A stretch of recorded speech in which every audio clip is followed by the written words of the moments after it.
Hey everybody, JT with Living Analog here. Today's video, I wanted to show how to replace a pickguard on a Fender Stratocaster style guitar.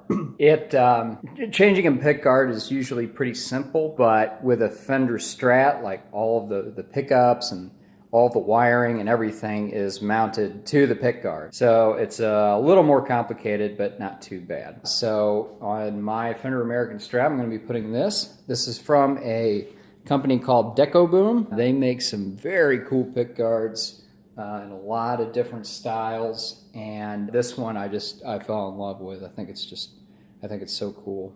I love this kind of Art Deco mid-century type of design. First off, when you're buying a replacement pickguard for a Stratocaster, or really for anything, any kind of replacement pickguard, you're going to want to make sure that the holes match up. So in this case, I believe this is an 11-hole pickguard. So just make sure you've got that figured out before you buy it. Okay, here's my Fender American Stratocaster. This is the guitar that's going to get the new pickguard. First thing that you're going to want to do is you got to remove the strings. There's really no other way to get these pickguards off other than removing the strings. So that's your number one task. All right, so we've got the strings off. The next thing I like to do is go ahead and remove these knobs and these covers, and you just do that by you want to get these three, the volume and tone knobs, and you want to get this little switch tip off of the pickup selector. It's just easier to do that while the pickguard is screwed down to the body. All right, we have our switch tips removed, and now we start removing the screws that are holding down the pickguard. You're gonna want to do this. In fact, you're gonna want to remove all these screws by hand manually. I wouldn't suggest using any kind of powered screwdriver. Okay, we have all of our screws removed. And here is the cavity. So sometimes it depends on how you want to do this.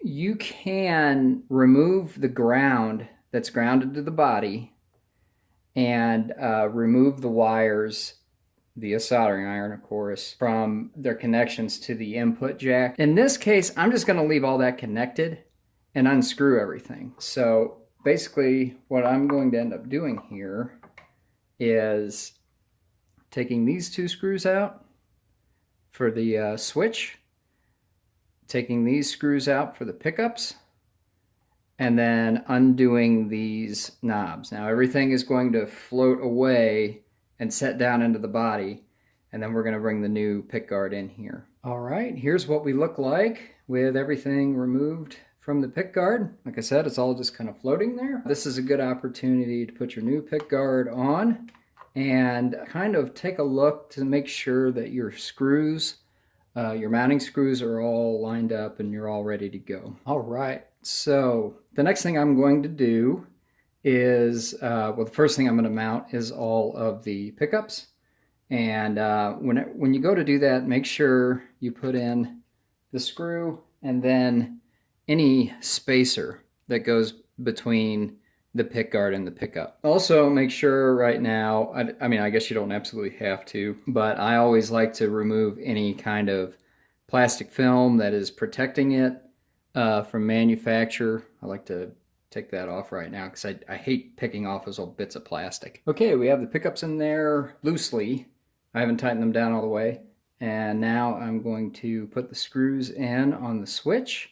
And then after that, put these nuts back over the volume and tone pots. All right, we got that. Got everything screwed back into place. When you put your knobs back on, just make sure you turn each one all the way up and then make sure your 10s are facing the same way.